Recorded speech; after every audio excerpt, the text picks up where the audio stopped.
I remember in grade school, my 4th grade class, I remember like sitting I spent lots of time looking out the window, you know. And I remember looking out the window and seeing people walking on the street, and I remember just thinking, oh man, how awesome would it be to not have to go to school, you know? And I remember thinking, oh man, that would be so awesome just to forget school, you know, why can't we just bail on the school? The very beginning of school, like kindergarten, I don't think anyone knew that I was going to have a hard time in school.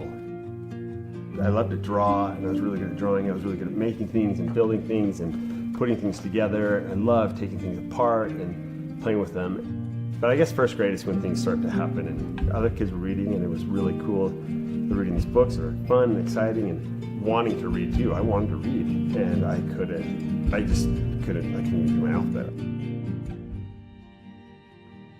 A friend of my mom's was a child psychologist, and so I remember meeting with him for a few times, and he was the first one to diagnose me with being dyslexic. And that's all it was. It was just I couldn't get the numbers and letters to work.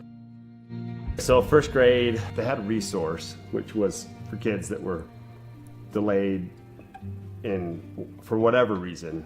The teacher would come to the door and every day for resource and call out all the names that needed to go to resource. And I just remember how just devastated as a boy, just like, oh, everyone is just laughing at me, and just the shame of walking out of class. I remember 7th grade, walking home, someone I was walking with was like, hey, you got your report card? I'm like, yeah. He's like, what did you get? And I'm like, well, I don't know, there's lots of different grades. And I didn't want to tell him what I got. He goes, well, what's your GPA? I'm like, oh, I'd probably safe telling him that. I'm like, well, what's the GPA? He's like, oh, that's the number at the bottom. And then I told him, I remember it was a 1.4. And he was like, what? A 1.4? Like, can you even get a 1.4? You know, and I didn't know what any of that even meant, but I could tell from his reaction, like, whoa, this is not something I should share with anybody else. And put this report card away. And that was my first report card. At that time of life, all the kids I was in resource with, so all the kids from grade school and then also in junior high, that was when they stopped coming to school. So they either dropped out or maybe they moved, but no one went with me to high school. They were gone.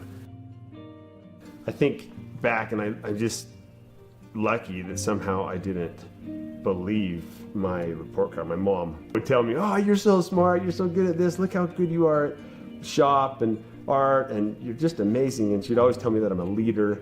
You know, you're such a leader, all the kids want to be like you. And somehow I listened to her, even though I remember saying to her once, well, if I'm a leader, why is nobody following me? You know, like, oh, it's just, that hasn't happened yet.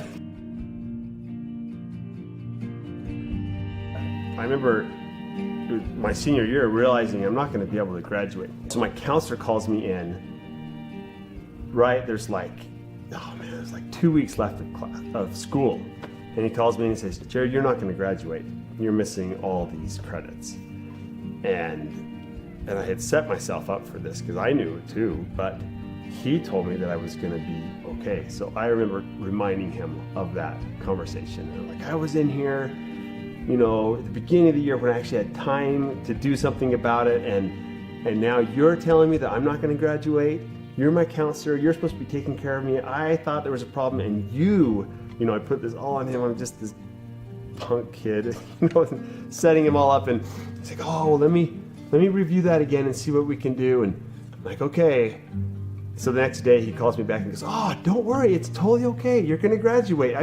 I made a mistake. And I'm like, well, what is it? And he pulls out this list of all those classes I signed up for at the community college. I never took them, I never went to them, but he had all these classes, and he goes, oh, I didn't realize you have all these credits from the community college when you're that. He knew I did it, and he knew that I knew, and I knew that he knew, and I'm like, oh, great, that's great. He put that all in my permanent record, and the next week I was able to graduate from my class and put high school behind me. And my friends that dropped out of high school, I wonder where they are. And I say my friends, but just the kids that I was with in the resource program, I look at it and go, they definitely were failed. more than anything, I think we destroy the self-esteem of these little minds. We shatter these kids. I was shattered in grade school, and I had a whole other section of people like cheering for me and putting me back together every day